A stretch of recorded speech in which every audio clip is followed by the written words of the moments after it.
En la Segunda Guerra Mundial, algunas de las operaciones más extraordinarias de las fuerzas especiales cambiaron el curso de la historia. Ahora volvemos a contar dichas historias de una forma que no había sido posible hasta ahora, utilizando gráficos de última generación, análisis expertos, demostraciones con armas y explosivos y relatos en primera persona de hombres que hicieron historia. Examinaremos desde un punto de vista forense cómo transcurrieron exactamente dichos acontecimientos, minuto a minuto. Ahora podremos revelar si fue una táctica bien diseñada o simple suerte lo que triunfó al final.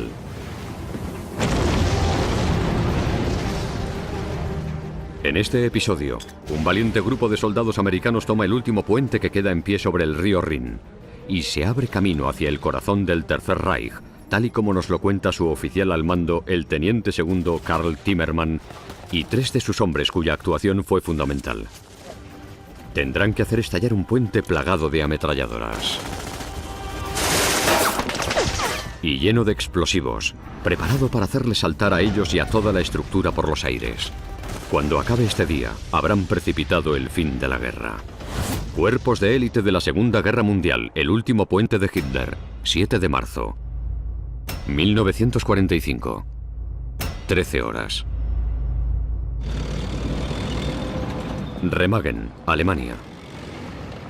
Una compañía de hombres del batallón armado número 27 de infantería, los soldados rasos de la división armada número 9, emerge de entre los densos bosques. Están a las afueras de un pintoresco pueblecito situado a orillas del río Rin. En una curva de la carretera, los soldados americanos se topan con unas increíbles vistas.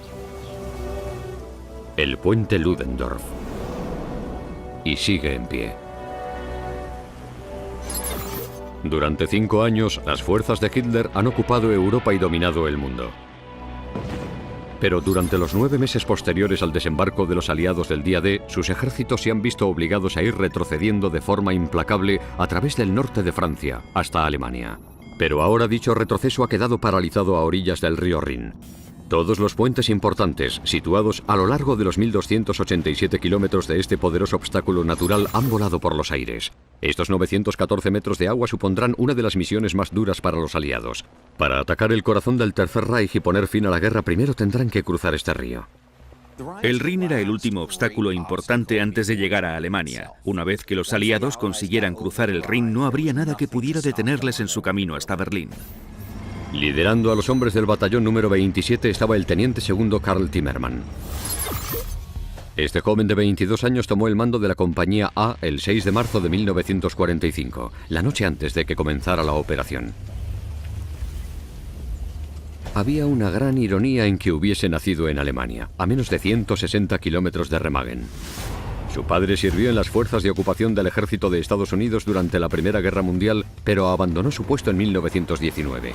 Tras una infancia llena de burlas sobre la deserción de su padre, el joven Karl tendría mucho que demostrar cuando entrase en el servicio militar. Les dije, conseguiré arreglar las cosas. Y ahora, este teniente novato tendría la oportunidad perfecta de demostrar de lo que era capaz. El plan. Las órdenes de Timmermann eran ocuparse de las fuerzas alemanas que aún quedasen en el lado oeste del río. Primero debería deshacerse de la resistencia enemiga y sacarla de la ciudad de Remagen.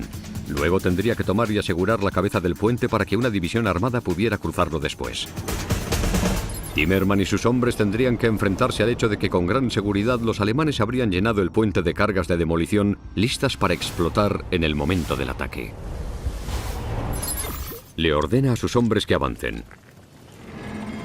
En un camión semi-oruga a pocos metros detrás va el teniente segundo Jim Burrows, el primer hombre de Jersey City en presentarse voluntario para servir en la Segunda Guerra Mundial. Un antiguo dependiente, tranquilo e imperturbable en los momentos cruciales, bajo el fuego. A medida que los 3 pelotones de la compañía A entran en Remagen, se preparan para la sangrienta batalla que tendrán que librar para hacerse con una ciudad más. Los hombres de Burrows encabezan el asalto. Les dije, predigo una rápida reacción, así que aferraos a vuestros cascos. Luchar en una zona construida o FIWAD. Es un procedimiento peligroso y el enemigo siempre te está esperando. Durante su formación como soldados se les entregaba un manual llamado Ataques en posiciones fortificadas y combate en ciudades. Mostraba los factores básicos de la guerra urbana gracias a la curva de aprendizaje perfilada tras combates contra tropas alemanas muy bien preparadas y con experiencia previa en tácticas FIWA. Los soldados sabían que con mucha frecuencia había trampas colocadas en las puertas. Al cruzar calles bajo un intenso fuego, tenían que separarse y quedarse cerca de los edificios.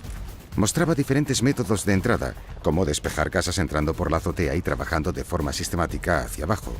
Cómo manejar tanques, cómo ordenarles avanzar para tomar posiciones enemigas y cómo proporcionar fuego de apoyo. Entrenaban a los pelotones para luchar con una gran variedad de armas en espacios confinados, combinando armas pequeñas con ametralladoras, morteros, bazucas y artillería. Uno de los mayores temores de los soldados al operar en un entorno urbano eran los francotiradores. La escombrosa ciudad de Remagen era perfecta para los francotiradores alemanes. Podían atrincherarse y esperar a que los soldados aliados entrasen en la zona de ataque. Armados con buenos rifles, hasta los soldados alemanes de a pie podrían convertirse en objetivos.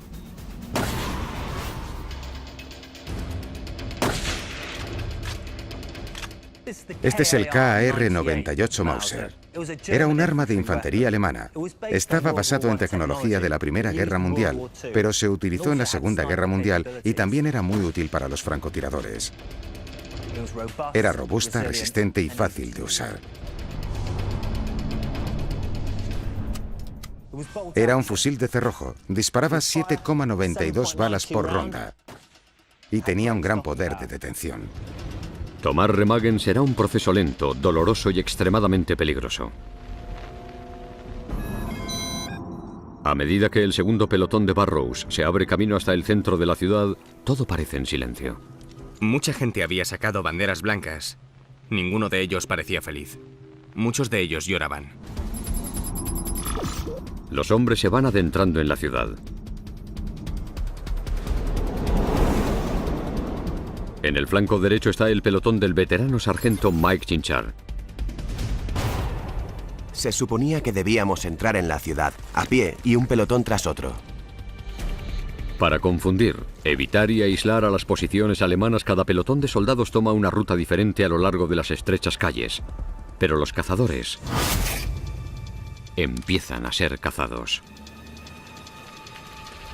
Chinchar, el experimentado soldado en batallas, está ahora en el punto de mira de un francotirador alemán.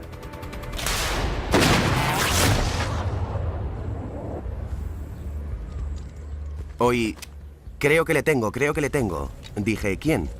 Y me contestaron, un alemán, iba a dispararle. En la plaza principal, los hombres de Burrows que lideran el asalto se encuentran de repente acorralados.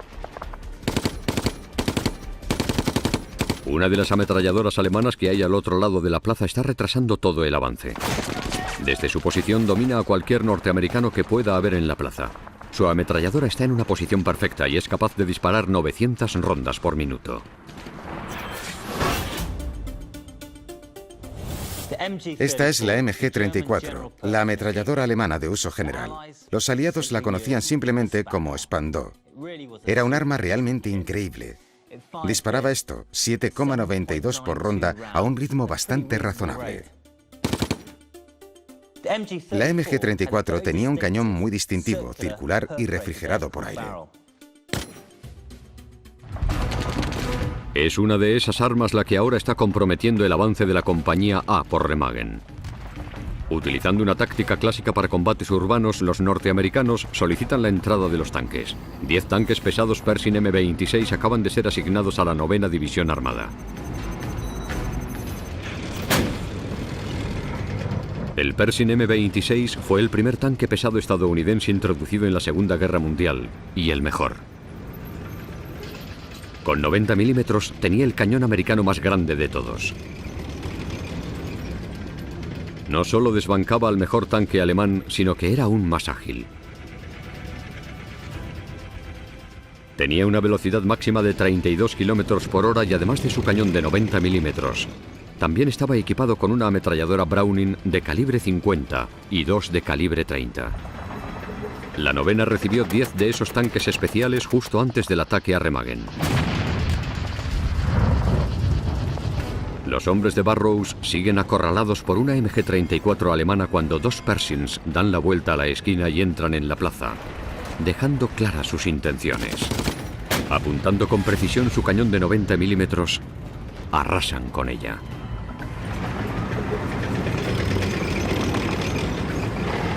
Respaldados por la enorme potencia de fuego de los tanques, la resistencia de Remagen va disminuyendo poco a poco y el camino hacia el Ludendorff ya está despejado. Los tanques avanzan para asegurar la cabeza del puente. 15 horas. A medida que los norteamericanos se van acercando, los alemanes tratan de volar el puente. Para añadir aún más presión, un nuevo comandante acaba de llegar. A medida que la novena armada entra en la ciudad durante la mañana del 7 de marzo, el comandante Hans Scheller toma el mando de las defensas alemanas. El comandante alemán estaba en un callejón sin salida. Tenía que hacer frente a dos órdenes opuestas. Tenía que mantener el Ludendorff abierto para la retirada de los alemanes, que aún seguían en la orilla oeste del Rin. Pero por otra parte, tenía que volar el puente para evitar que los aliados se hiciesen con él. Cuando aparecen los norteamericanos, el subordinado del comandante Scheller, el capitán Friesenhahn, presiona el botón de pánico.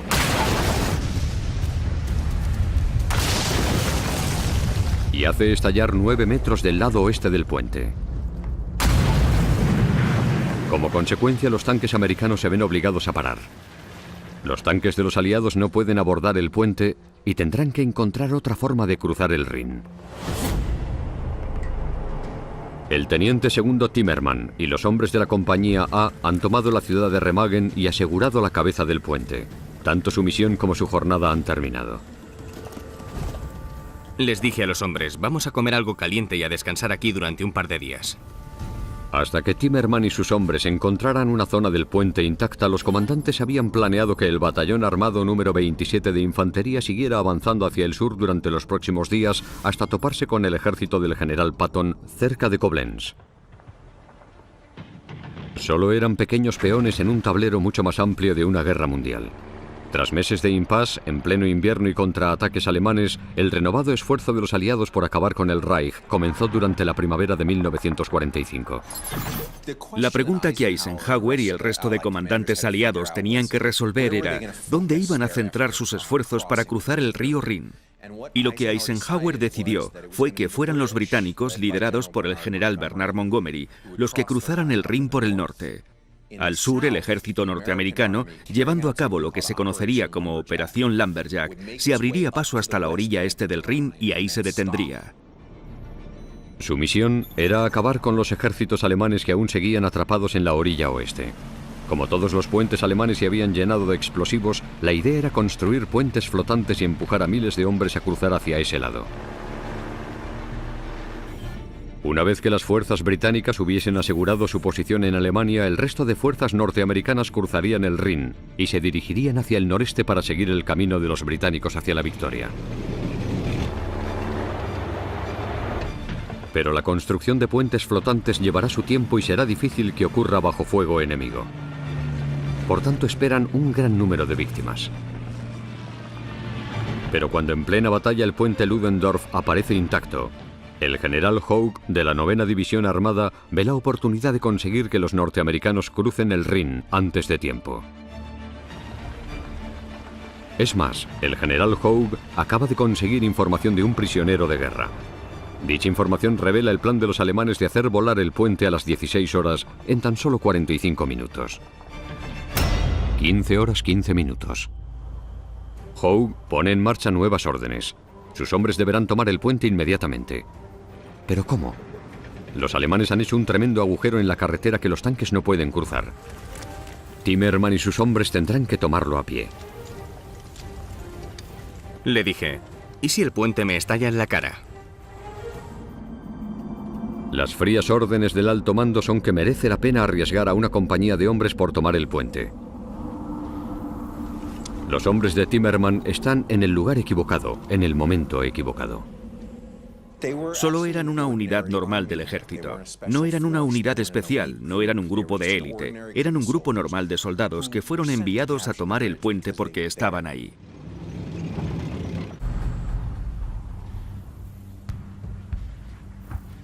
Timmerman recibe un plan de ataque algo rudimentario. Desplieguen fósforo blanco y humo alrededor de la zona.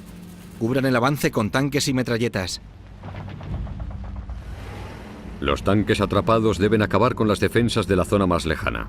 Una cortina de humo cegará al enemigo mientras la compañía A ataca la estructura. Tendrán que neutralizar las defensas antes de que los alemanes hagan volar sus principales explosivos. Hay un viejo dicho en el ejército: si todo lo demás falla, lanza bolsas de humo y dirígete al punto central. Los hombres de Timmerman no tuvieron otra opción. Fue un movimiento increíblemente valiente. Lo que el general Houck no sabe es que los alemanes que están al otro lado del río pretenden volar el puente ahora. Y no tienen intención de esperar hasta las 16 horas. Para poder hacer explotar las cargas tienen que recibir una autorización por escrito de su nuevo comandante. Pero el comandante Scheller, que sigue con la intención de mantener el puente abierto para retirar a las tropas alemanas, se niega. Hasta que reciban dicha orden, los alemanes tendrán que mantener a Timmerman y a sus hombres fuera del puente. Además de las múltiples posiciones antiaéreas alrededor de su base, hay más tropas en lo alto de Erplerley, los 182 metros de montaña que le dan a los alemanes una mejor perspectiva sobre lo que está ocurriendo en el campo de batalla. El puente es una fortaleza en sí. 4 pesadas torres de piedra que se utilizan como torretas protegen ambos extremos. Cada una mide 3 pisos de alto y tiene armas protegiendo cada nivel y disparando grandes cantidades de munición a lo largo de toda la estructura. En teoría, los 160 alemanes atrincherados ahí para defender el Ludendorff tienen una posición defensiva prácticamente impenetrable. En la doctrina militar resulta más fácil defender que atacar. Por norma general, se necesitan el doble de tropas para tomar una posición que para defenderla. Cruzar el puente era increíblemente peligroso. Los alemanes lo habían llenado de cargas para hacerlo explotar.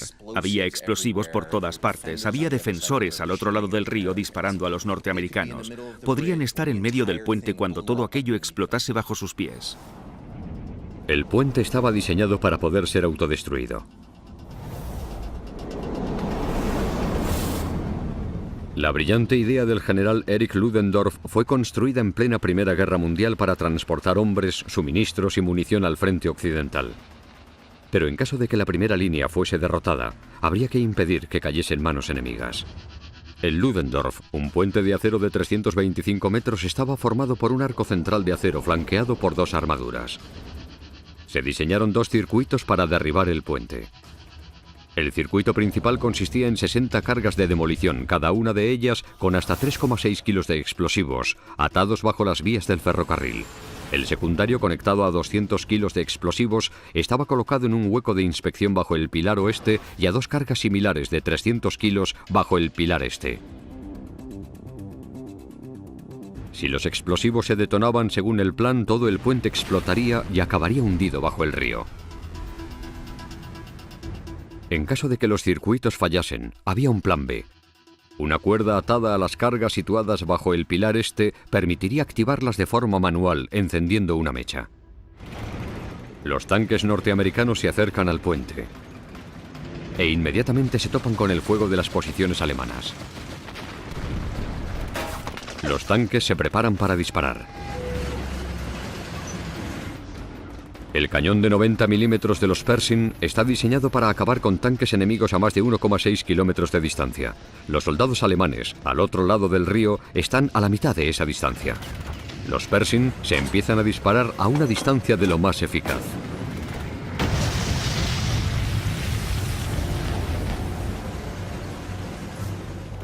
El comandante Scheller decide que debe hacer volar el puente antes de tiempo. Da la orden a regañadientes, abandonando a cualquier soldado alemán que siga en el lado de Remagen.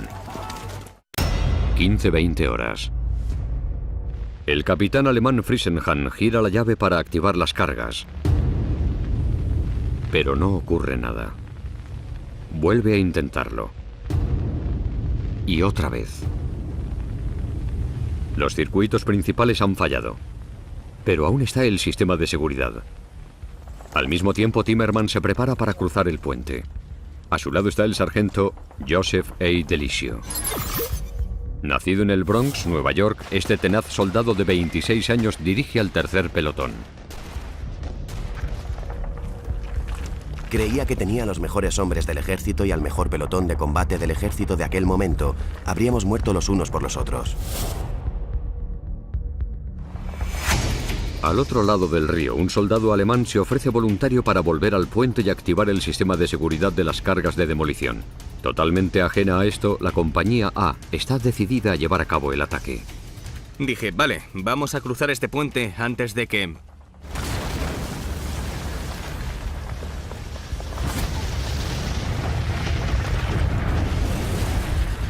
Una gran explosión envuelve el puente. Vimos cómo el puente se levantaba de sus cimientos. Había polvo y escombros por todas partes y después de un rato, dejamos de ver el puente.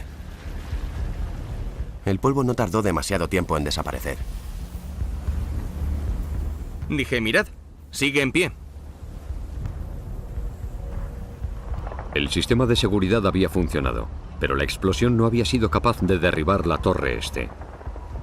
Le hemos pedido a un experto en explosivos que nos explique por qué el puente no se vino abajo. Parece ser que lo que ocurrió fue que los alemanes, cuando fueron a volar el puente de Remagen, lo hicieron con una clase de explosivo llamada donerita, un combustible compuesto por nitrato de amonio que resulta ser un explosivo de baja velocidad, poco indicado para volar objetivos de acero. Los alemanes se estaban quedando sin suministros y el grueso de sus tropas se estaba retirando, así que contaban con pocos recursos. En vez de quedarse con munición militar, los defensores del puente Ludendorff se quedaron con unos explosivos industriales inferiores. Lo que tenemos aquí es una placa que vamos a utilizar para representar lo que ocurrió, ya que podemos manipular la donerita con facilidad.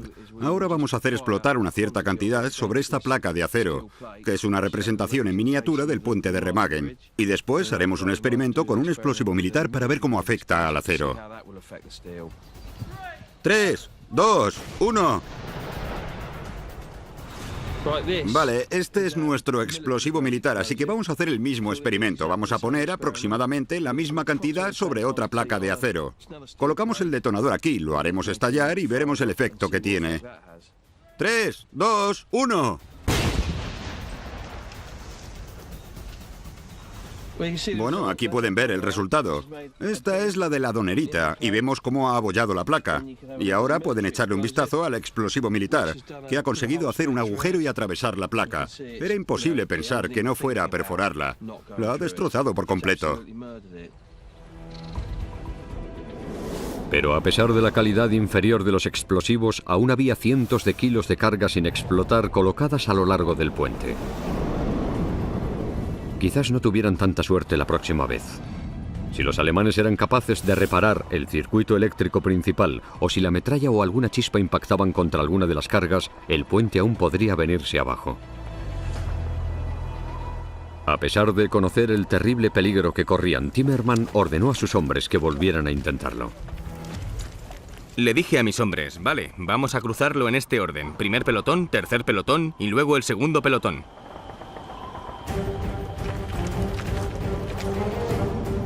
Chinchar y sus hombres comprueban las torres más cercanas del puente. Al ver que están despejadas, continúan con su avance. No recuerdo tocar los tablones. Tuve la sensación de estar volando. Timmerman, sabiendo que la velocidad es la clave del éxito, da ejemplo y lidera a sus hombres. ¡Seguidme! La suerte juega un papel muy importante en la guerra.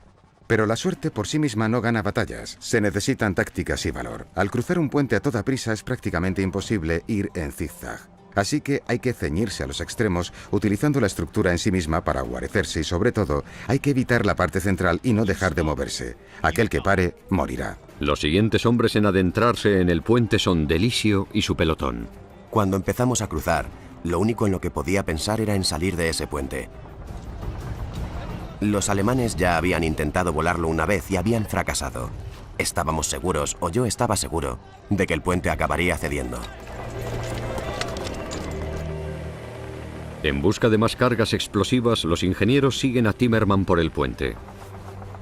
El teniente primero Hugh Mott y sus sargentos de confianza, Eugene Dorland y John Reynolds, deben confiar en los hombres de Timmerman para que les cubran mientras intentan alcanzar y desactivar todos los explosivos del puente. Cuando los hombres llegan a un punto de no retorno, las ametralladoras de las torres comienzan a disparar una lluvia de proyectiles. A continuación sufren la emboscada de otra amenaza oculta: francotiradores alemanes en una barcaza sumergida 180 metros río arriba. El fuego de las ametralladoras venía de frente y el de los francotiradores de un lateral. Los soldados estaban atrapados en un fuego cruzado letal, por delante y por detrás, a través del flanco derecho. Estaban expuestos. Los hombres de Timmerman están acorralados. Ni siquiera han llegado aún a la mitad del puente. En cualquier momento los alemanes podrían intentar volver a volar el puente. Atrapados bajo un fuego cruzado, los soldados norteamericanos no tienen dónde esconderse. La expresión enfilar fuego desde una posición desenfilada significa básicamente que estás disparando hacia el flanco de alguien desde una posición a cubierto. Su única opción es eliminar todas las posiciones alemanas, una a una, con la ayuda de los disparos de los tanques. Las posiciones de las MG de las torres podrían ser reducidas por los Pershings. Luego el ejército de infantería podría avanzar y despejar las torres, habitación por habitación. Pero primero tendrán que eliminar la letal amenaza de los francotiradores. En ese caso, los francotiradores no estaban a cubierto. Estaban en una barcaza y no tenían nada con lo que protegerse. Así que Timmerman pide ayuda a un tanque Sherman, situado en la rampa de acceso, y solicita que acabe con los francotiradores de la barcaza. Su cañón estándar de 75 milímetros era muy eficaz contra la infantería y los tanques ligeros. Y tenía un alcance de unos 1800 metros.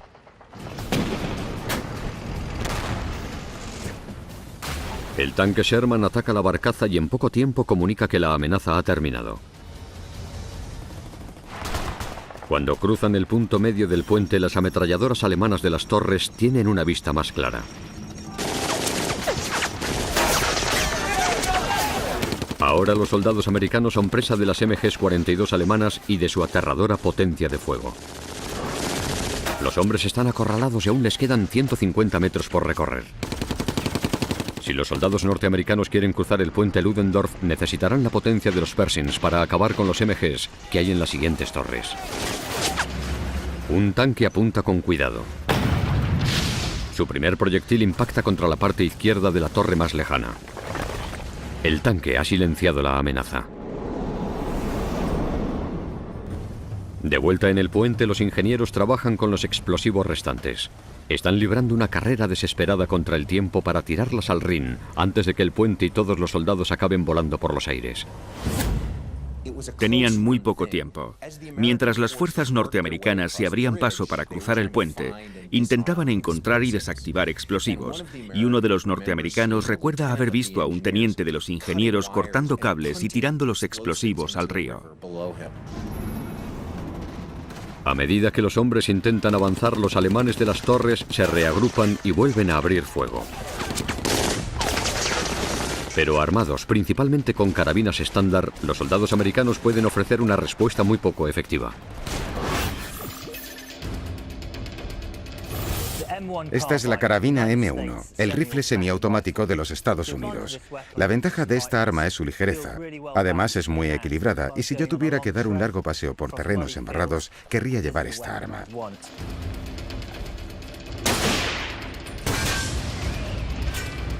Lleva un cartucho especial de 7,62 milímetros y un cargador de 15.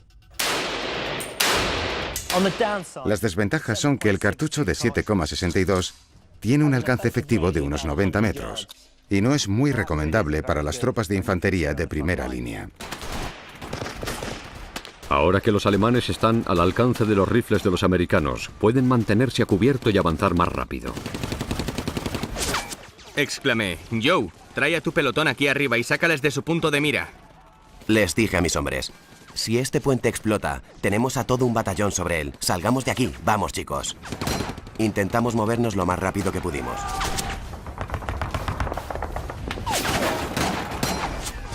Joe Delisio asumió dicha responsabilidad y lideró el ataque desde la parte frontal de las torres.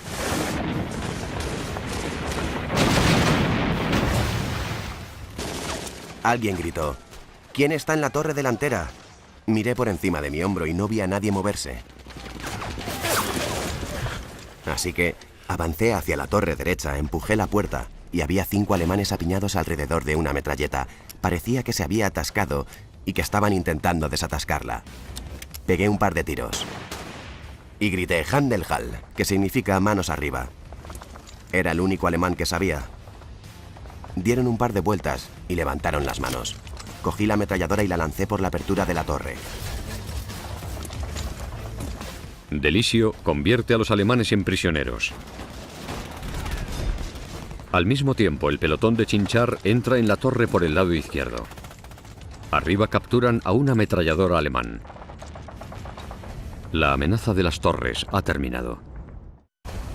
A medida que los alemanes empiezan a intensificar su ataque, el teniente primero Mott, de los ingenieros, encuentra el fragmento de un tubo de metal. Creen que protege el cable que lleva hasta las principales cargas, diseñadas para demoler el puente. Con hombres aún en el puente, Mott actúa rápido. Apunta con su carabina M1 al cable. Y con 3 rondas deja el tubo y las cargas inutilizadas. A pesar de la intensa lluvia de proyectiles que está cayendo sobre ellos, de momento ningún soldado norteamericano ha muerto intentando tomar el puente. Pero cuando atacan la orilla este, aún no están fuera de peligro. Ahora deben despejar el túnel del ferrocarril. Pero nadie sabe cuántos alemanes hay escondidos dentro ni con qué armas cuentan. Una vez más, Timmerman envía a Delisio, que hace uso de tácticas para despejar búnkeres. El sargento Cripps y yo avanzamos hacia el túnel. Cogimos una granada de mano y la lanzamos hacia el interior.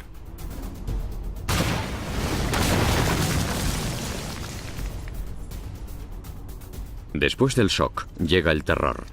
Avanzan hacia el túnel disparando sus armas hacia los rincones más oscuros. Había una curva en el túnel y oímos muchas voces hablando y gritando.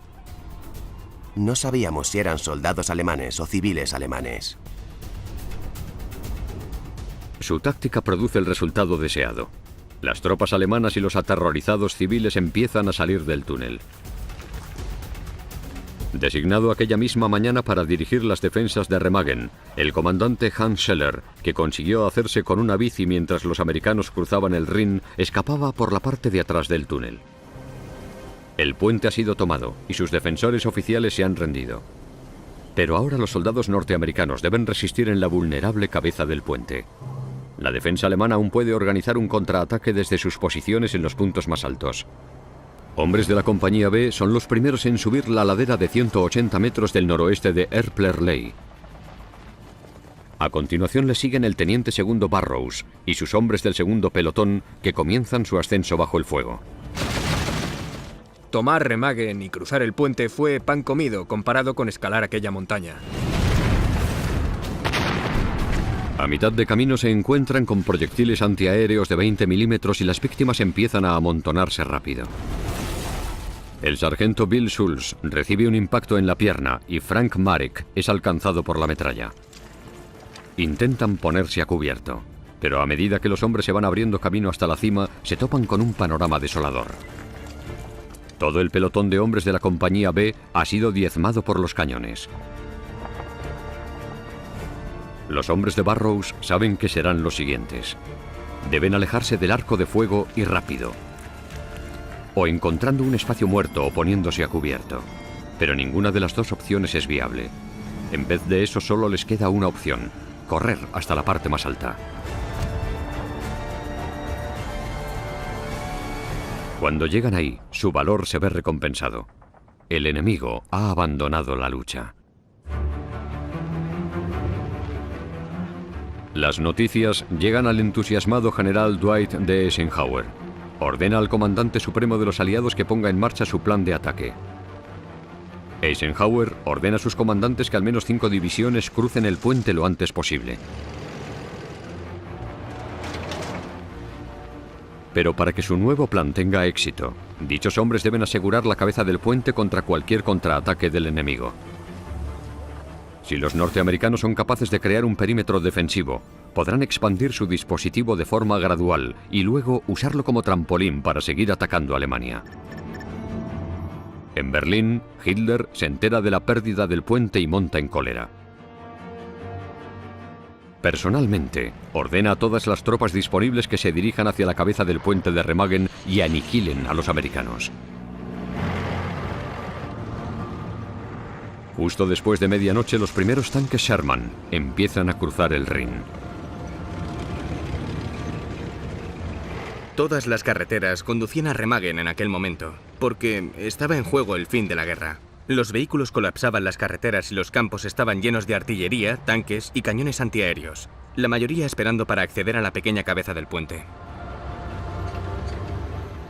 8.000 hombres cruzaron el puente durante las primeras 24 horas.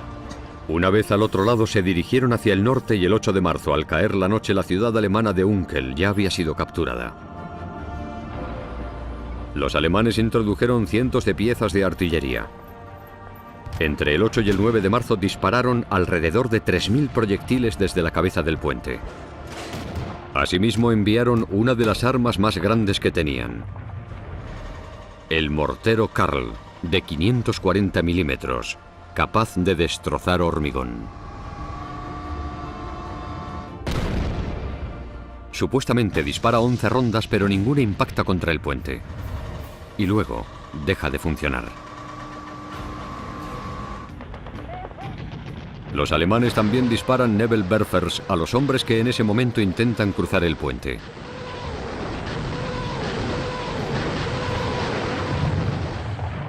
Esto se ha convertido en una carrera de armas. Los aliados envían 5 batallones para defender la cabeza del puente de Remagen. Colocan 672 cañones antiaéreos alrededor del puente. Es la mayor concentración de artillería aliada que se ha visto jamás. Pero necesitan todas las armas disponibles, porque los alemanes están disparando todo su arsenal contra el puente. El primer ataque de las fuerzas aéreas alemanas llega a las 16:45 del 8 de marzo. 3 bombarderos Stuka y un Focke-Wulf 190 son los precursores de una incesante oleada de ataques aéreos alemanes que continuará durante los 2 días siguientes. Aviones de todo tipo sobrevolaron el puente con la intención de detener a las tropas que avanzaban hacia la cabeza del puente. Pero los pilotos alemanes cometen un gran error.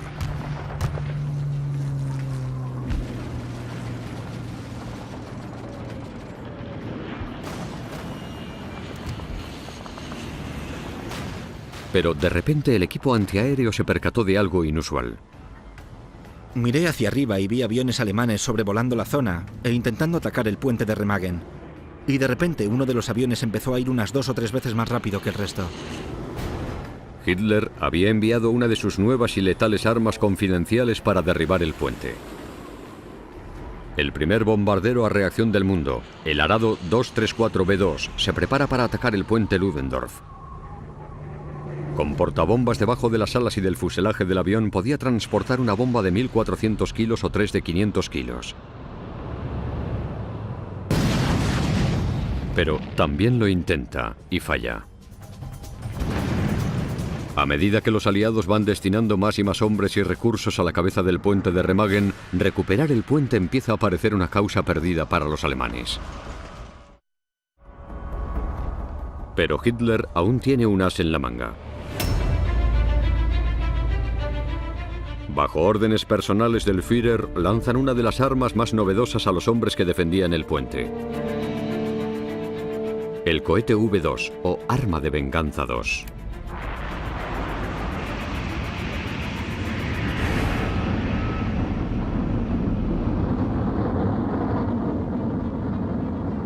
El primer misil balístico de la historia iba de camino hacia el puente de Remagen. Era capaz de disparar una carga de 1 tonelada, 5 minutos y medio más tarde, a objetivos a 320 kilómetros de distancia. Y podía originar un cráter de 10 metros de profundidad y 15 metros de ancho. Las nuevas armas de destrucción masiva de Hitler eran algo propio de la ciencia ficción. Soy incapaz de imaginar lo que debió de ser ver cómo esa cosa se acercaba en espiral como salida del espacio hacia el río Rin. Entre el 11V2 desde bases holandesas que iban dirigidos hacia el puente del río Rin. El V2 no era lo suficientemente preciso y acabó fallando, pero es una prueba fehaciente de lo desesperados que estaban. 15 horas, 17 de marzo. Durante 10 días, los norteamericanos han conseguido que decenas de miles de tropas crucen el puente. Cientos de ingenieros del ejército estadounidense, bajo un constante ataque enemigo, han conseguido deambular por la deteriorada estructura, intentando repararla a toda prisa para mantener el puente abierto. El teniente coronel Clayton Rust está en el puente cuando la estructura empieza a fallar. Oí como un remache se desprendía y noté una sensación de temblor en toda la plataforma. Rápidamente inspeccioné toda la superficie y vi cómo empezaba a vibrar y cómo el polvo comenzaba a salir por todas partes. En ese momento supe que el puente se estaba viniendo abajo.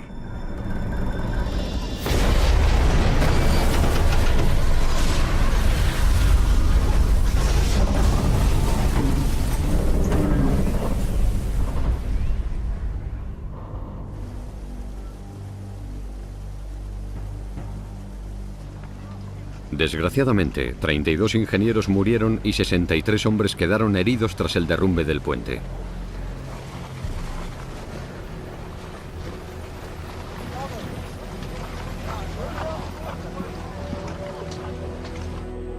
A pesar de la tragedia, que el puente aguantara en pie durante 10 días permitió que unas 25.000 tropas cruzaran el Rin y se abrieran paso hacia Alemania desde la cabeza del puente.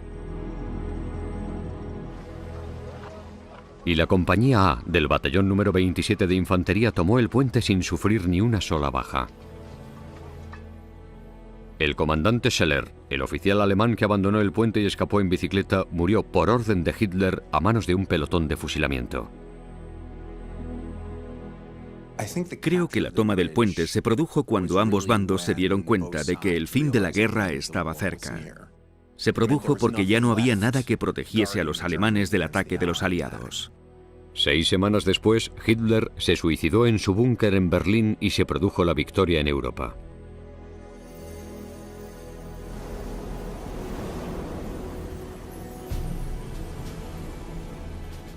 Creo que la parte más impresionante de la toma del puente no fue la toma del puente en sí, sino quién lo hizo. El batallón armado número 27 de infantería estaba compuesto por soldados normales de una unidad normal, de una división normal, de un ejército normal. Simplemente hicieron el trabajo, porque eran los que estaban más cerca y los únicos que podían conseguirlo. Pero esos soldados normales consiguieron algo increíble. Después de la guerra, el presidente Dwight D. Eisenhower le dio las gracias públicamente al batallón número 27. The action of the people was beyond praise. Every man in the whole command approaching that bridge knew that it was mine. Yet without a moment's hesitation, they rushed the bridge. We had losses, true, but they were minor as compared to the great prize that we won. El teniente segundo Carl Timmerman compensó más que de sobra el trágico legado de su padre, que había abandonado el ejército de Estados Unidos. Fue condecorado con la Cruz por Servicio Distinguido por su valiente hazaña en Remagen. Carl Timmerman siguió sirviendo en Corea y sobrevivió a ambas guerras. El intrépido sargento Joe Delisio, que consiguió hacerse él solo con la ametralladora que estaba en una de las torres, también fue condecorado con la Cruz por Servicio Distinguido. Para nosotros en aquel momento solo fue un trabajo más. Era un objetivo que había que tomar y eso fue lo que hicimos, esforzándonos al máximo. Quizás en las altas esferas supieran que era importante, pero solo fue un trabajo que había que hacer y que hicimos.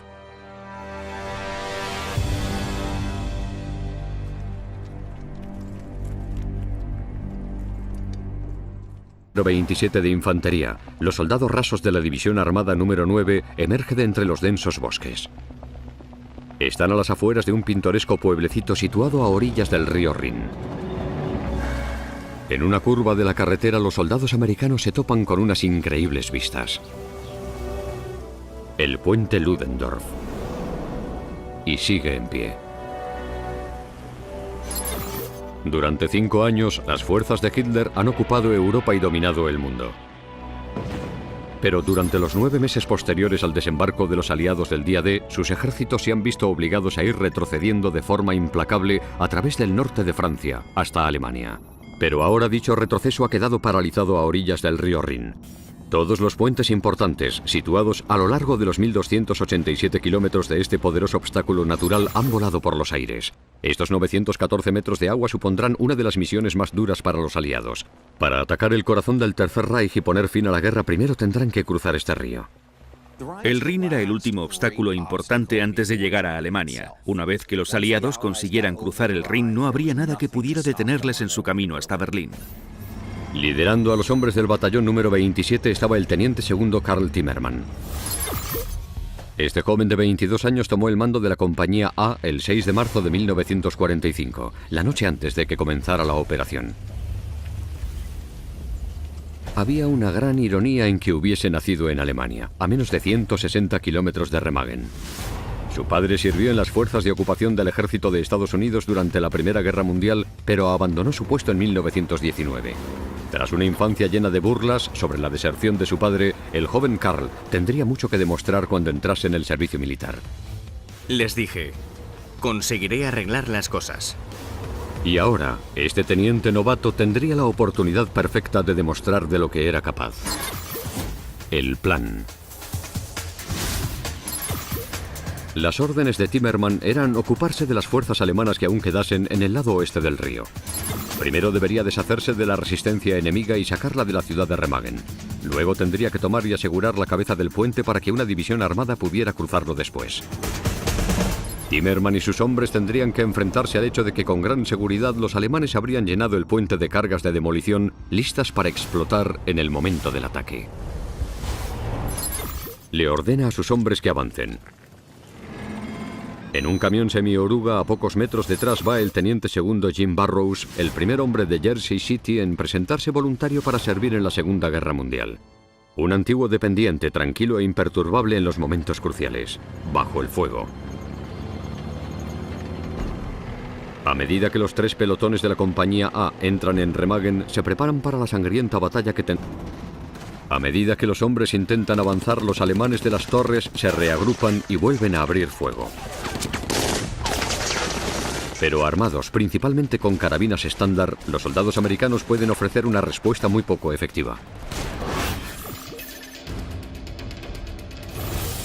Esta es la carabina M1, el rifle semiautomático de los Estados Unidos. La ventaja de esta arma es su ligereza. Además es muy equilibrada y si yo tuviera que dar un largo paseo por terrenos embarrados, querría llevar esta arma.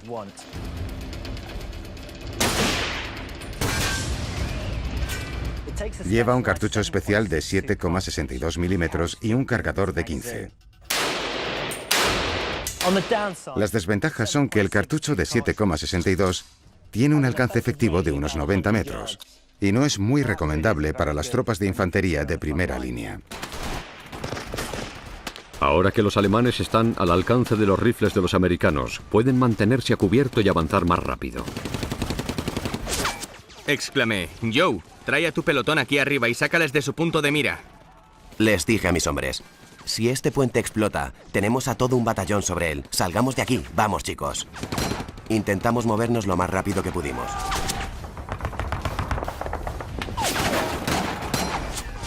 Joe Delisio asumió dicha responsabilidad y lideró el ataque desde la parte frontal de las torres.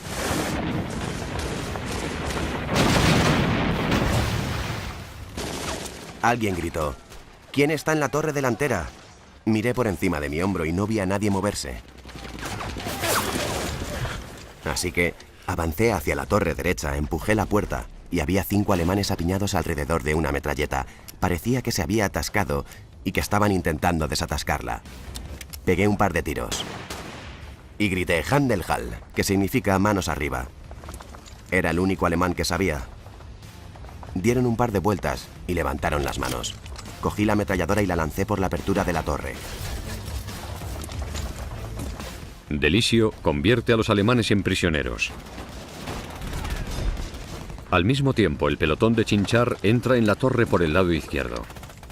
Arriba capturan a un ametrallador alemán. La amenaza de las torres ha terminado.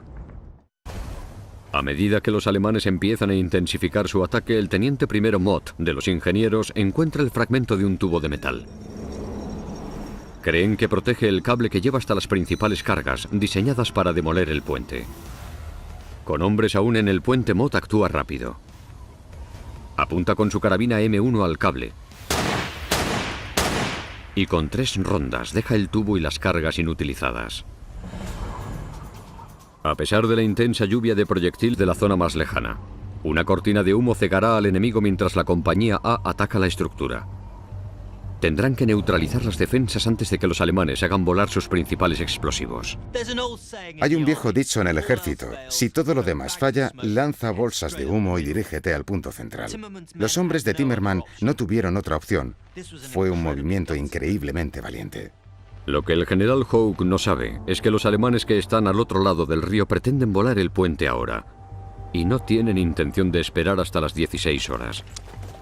Para poder hacer explotar las cargas tienen que recibir una autorización por escrito de su nuevo comandante. Pero el comandante Scheller, que sigue con la intención de mantener el puente abierto para retirar a las tropas alemanas, se niega. Hasta que reciban dicha orden, los alemanes tendrán que mantener a Timmerman y a sus hombres fuera del puente. Además de las múltiples posiciones antiaéreas alrededor de su base, hay más tropas en lo alto de Erplerley, los 182 metros de montaña que le dan a los alemanes una mejor perspectiva sobre lo que está ocurriendo en el campo de batalla. El puente es una fortaleza en sí. 4 pesadas torres de piedra que se utilizan como torretas protegen ambos extremos. Cada una mide 3 pisos de alto y tiene armas protegiendo cada nivel y disparando grandes cantidades de munición a lo largo de toda la estructura. En teoría, los 160 alemanes atrincherados ahí para defender el Ludendorff tienen una posición defensiva prácticamente impenetrable. En la doctrina militar resulta más fácil defender que atacar. Por norma general, se necesitan el doble de tropas para tomar una posición que para defenderla. Cruzar el puente era increíblemente peligroso. Los alemanes lo habían llenado de cargas para hacerlo explotar. Había explosivos por todas partes. Había defensores al otro lado del río disparando a los norteamericanos. Podrían estar en medio del puente cuando todo aquello explotase bajo sus pies. El puente estaba diseñado para poder ser autodestruido. La brillante idea del general Erich Ludendorff fue construida en plena Primera Guerra Mundial para transportar hombres, suministros y munición al frente occidental.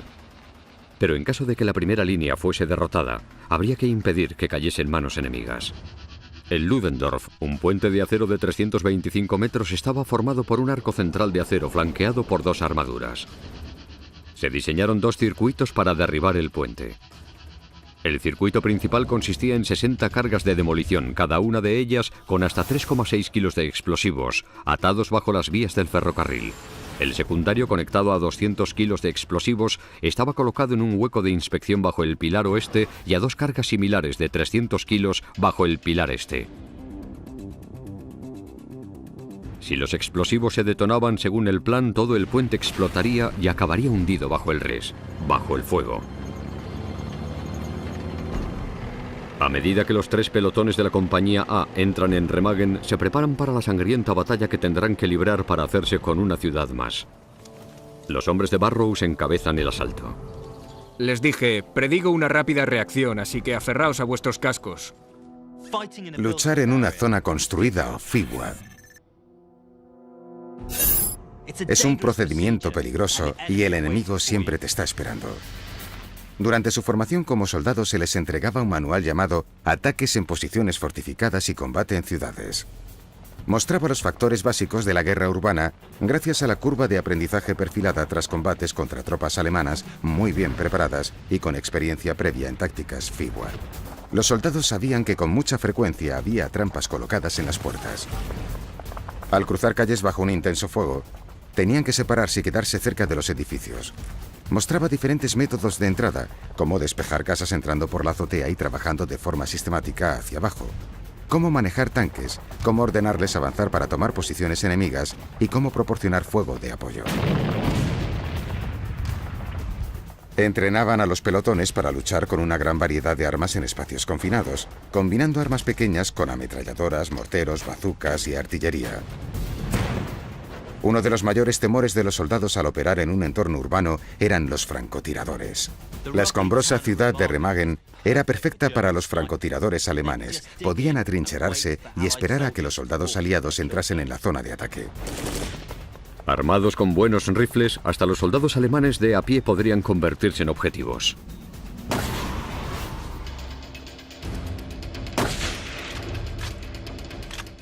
Este es el KR-98 Mauser. Era un arma de infantería alemana. Estaba basado en tecnología de la Primera Guerra Mundial, pero se utilizó en la Segunda Guerra Mundial y también era muy útil para los francotiradores.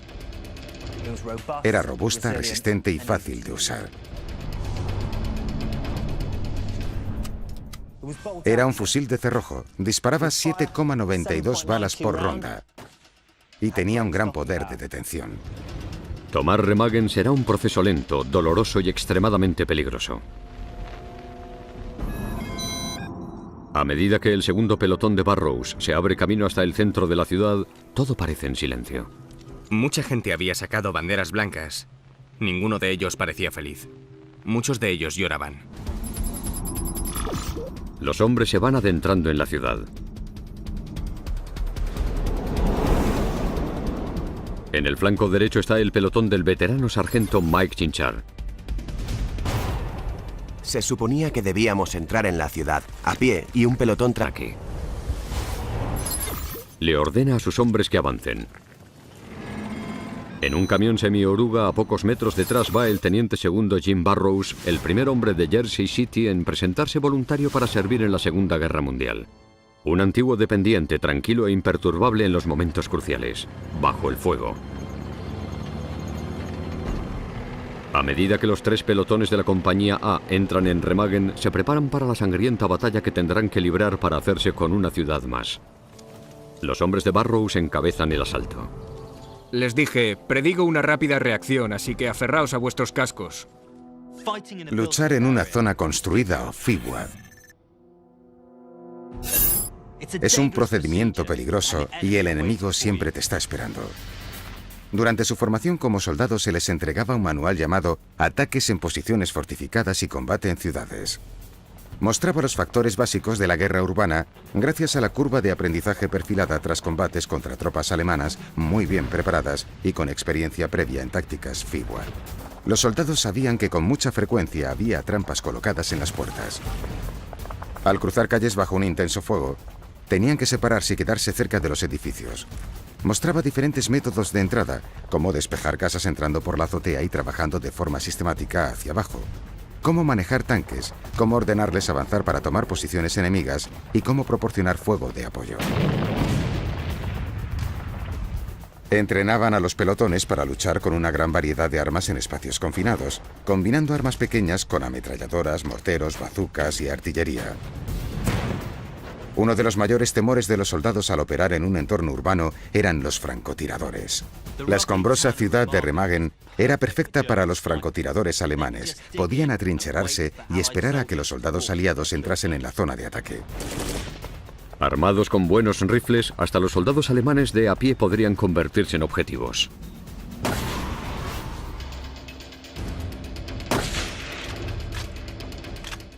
Este es el KR-98 Mauser. Era un arma de infantería alemana.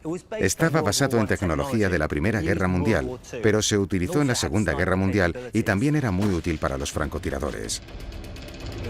Era robusta, resistente y fácil de usar.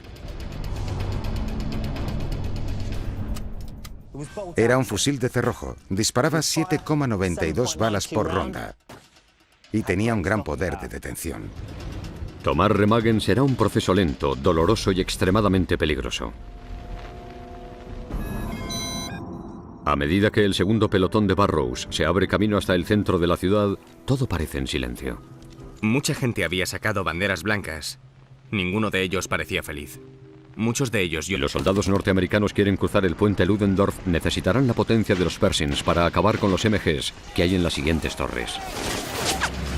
Un tanque apunta con cuidado. Su primer proyectil impacta contra la parte izquierda de la torre más lejana. El tanque ha silenciado la amenaza. De vuelta en el puente, los ingenieros trabajan con los explosivos restantes. Están librando una carrera desesperada contra el tiempo para tirarlas al Rin antes de que el puente y todos los soldados acaben volando por los aires. Tenían muy poco tiempo. Mientras las fuerzas norteamericanas se abrían paso para cruzar el puente, intentaban encontrar y desactivar explosivos, y uno de los norteamericanos recuerda haber visto a un teniente de los ingenieros cortando cables y tirando los explosivos al río. A medida que los hombres intentan avanzar, los alemanes de las torres se reagrupan y vuelven a abrir fuego. Pero armados principalmente con carabinas estándar, los soldados americanos pueden ofrecer una respuesta muy poco efectiva. Esta es la carabina M1, el rifle semiautomático de los Estados Unidos. La ventaja de esta arma es su ligereza. Además es muy equilibrada y si yo tuviera que dar un largo paseo por terrenos embarrados, querría llevar esta arma.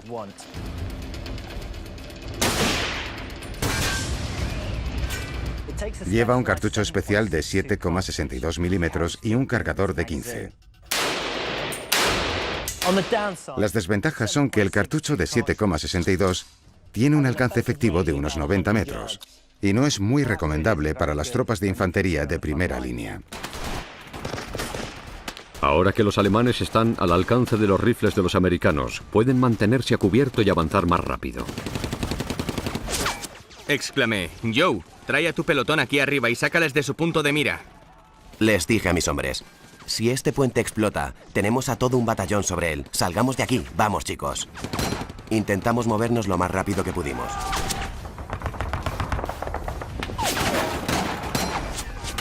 Joe Delisio asumió dicha responsabilidad y lideró el ataque desde la parte frontal de las torres.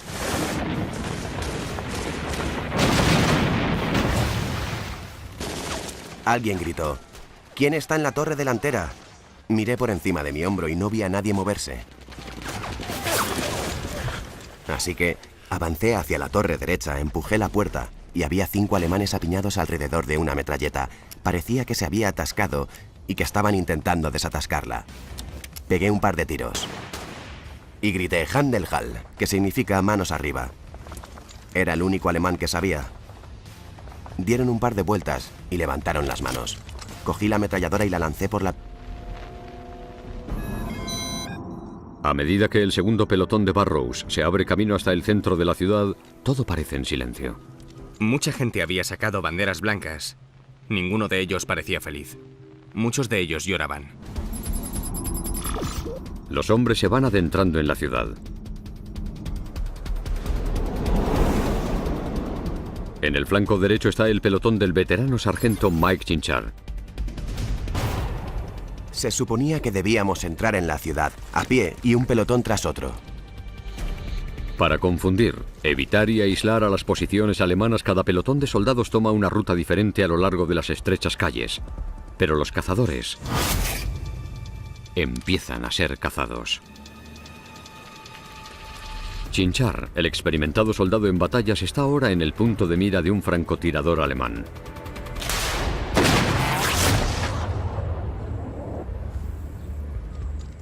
Oí, creo que le tengo. Dije, ¿quién? Y me contestaron, un alemán, iba a dispararle. En la plaza principal, los hombres de Burrows que lideran el asalto se encuentran de repente acorralados. Una de las ametralladoras alemanas que hay al otro lado de la plaza está retrasando todo el avance. Desde su posición domina a cualquier norteamericano que pueda haber en la plaza. Su ametralladora está en una posición perfecta y es capaz de disparar 900 rondas por minuto.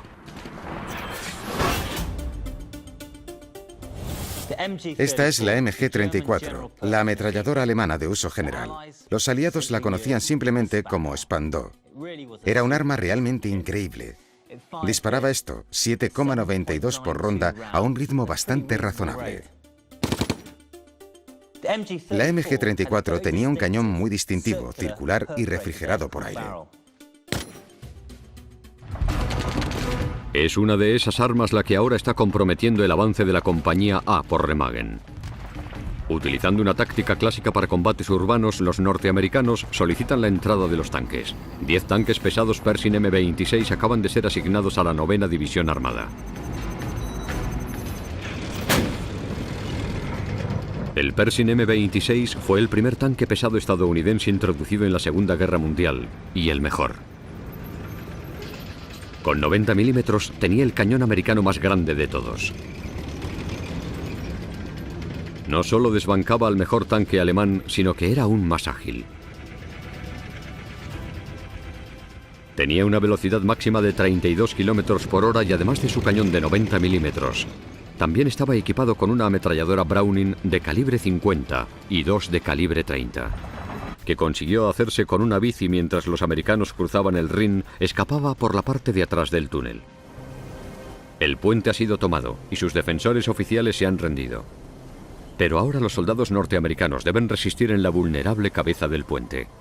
La defensa alemana aún puede organizar un contraataque desde sus posiciones en los puntos más altos. Hombres de la compañía B son los primeros en subir la ladera de 180 metros del noroeste de Erplerley. A continuación le siguen el teniente segundo Barrows y sus hombres del segundo pelotón, que comienzan su ascenso bajo el fuego. Tomar Remagen y cruzar el puente fue pan comido comparado con escalar aquella montaña. A mitad de camino se encuentran con proyectiles antiaéreos de 20 milímetros y las víctimas empiezan a amontonarse rápido. El sargento Bill Schulz recibe un impacto en la pierna y Frank Marek es alcanzado por la metralla. Intentan ponerse a cubierto, pero a medida que los hombres se van abriendo camino hasta la cima, se topan con un panorama desolador. Todo el pelotón de hombres de la compañía B ha sido diezmado por los cañones. Los hombres de Barrows saben que serán los siguientes. Deben alejarse del arco de fuego y rápido, o encontrando un espacio muerto o poniéndose a cubierto. Pero ninguna de las dos opciones es viable. En vez de eso solo les queda una opción: correr hasta la parte más alta. Cuando llegan ahí, su valor se ve recompensado. El enemigo ha abandonado la lucha. Las noticias llegan al entusiasmado general Dwight D. Eisenhower. Ordena al comandante supremo de los aliados que ponga en marcha su plan de ataque. Eisenhower ordena a sus comandantes que al menos 5 divisiones crucen el puente lo antes posible. Pero para que su nuevo plan tenga éxito, dichos hombres deben asegurar la cabeza del puente contra cualquier contraataque del enemigo. Si los norteamericanos son capaces de crear un perímetro defensivo, podrán expandir su dispositivo de forma gradual y luego usarlo como trampolín para seguir atacando a Alemania. En Berlín, Hitler se entera de la pérdida del puente y monta en cólera. Personalmente, ordena a todas las tropas disponibles que se dirijan hacia la cabeza del puente de Remagen y aniquilen a los americanos. Justo después de medianoche, los primeros tanques Sherman empiezan a cruzar el Rin. Todas las carreteras conducían a Remagen en aquel momento, porque estaba en juego el fin de la guerra. Los vehículos colapsaban las carreteras y los campos estaban llenos de artillería, tanques y cañones antiaéreos. Tendría mucho que demostrar cuando entrase en el servicio militar. Les dije, conseguiré arreglar las cosas. Y ahora, este teniente novato tendría la oportunidad perfecta de demostrar de lo que era capaz. El plan. Las órdenes de Timmerman eran ocuparse de las fuerzas alemanas que aún quedasen en el lado oeste del río. Primero debería deshacerse de la resistencia enemiga y sacarla de la ciudad de Remagen. Luego tendría que tomar y asegurar la cabeza del puente para que una división armada pudiera cruzarlo después. Timmerman y sus hombres tendrían que enfrentarse al hecho de que con gran seguridad los alemanes habrían llenado el puente de cargas de demolición listas para explotar en el momento del ataque. Le ordena a sus hombres que avancen. En un camión semioruga a pocos metros detrás va el teniente segundo Jim Barrows, el primer hombre de Jersey City en presentarse voluntario para servir en la Segunda Guerra Mundial. Un antiguo dependiente tranquilo e imperturbable en los momentos cruciales, bajo el fuego. A medida que los 3 pelotones de la compañía A entran en Remagen, se preparan para la sangrienta batalla que tendrán que librar para hacerse con una ciudad más. Los hombres de Barrows encabezan el asalto. Les dije, predigo una rápida reacción, así que aferraos a vuestros cascos. Luchar en una zona construida o FIWA es un procedimiento peligroso y el enemigo siempre te está esperando. Durante su formación como soldados se les entregaba un manual llamado Ataques en posiciones fortificadas y combate en ciudades. Mostraba los factores básicos de la guerra urbana gracias a la curva de aprendizaje perfilada tras combates contra tropas alemanas muy bien preparadas y con experiencia previa en tácticas FIWA. Los soldados sabían que con mucha frecuencia había trampas colocadas en las puertas. Al cruzar calles bajo un intenso fuego, tenían que separarse y quedarse cerca de los edificios. Mostraba diferentes métodos de entrada, como despejar casas entrando por la azotea y trabajando de forma sistemática hacia abajo, cómo manejar tanques, cómo ordenarles avanzar para tomar posiciones enemigas y cómo proporcionar fuego de apoyo. Entrenaban a los pelotones para luchar con una gran variedad de armas en espacios confinados, combinando armas pequeñas con ametralladoras, morteros, bazucas y artillería. Uno de los mayores temores de los soldados al operar en un entorno urbano eran los francotiradores. La escombrosa ciudad de Remagen era perfecta para los francotiradores alemanes. Podían atrincherarse y esperar a que los soldados aliados entrasen en la zona de ataque. Armados con buenos rifles, hasta los soldados alemanes de a pie podrían convertirse en objetivos.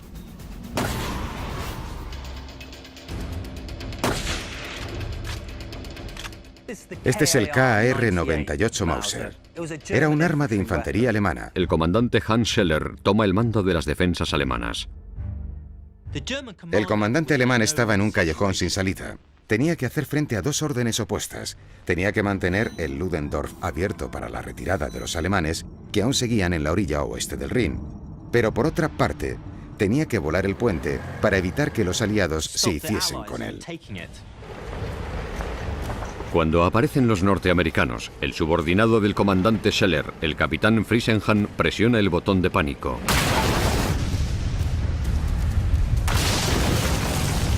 Y hace estallar 9 metros del lado oeste del puente.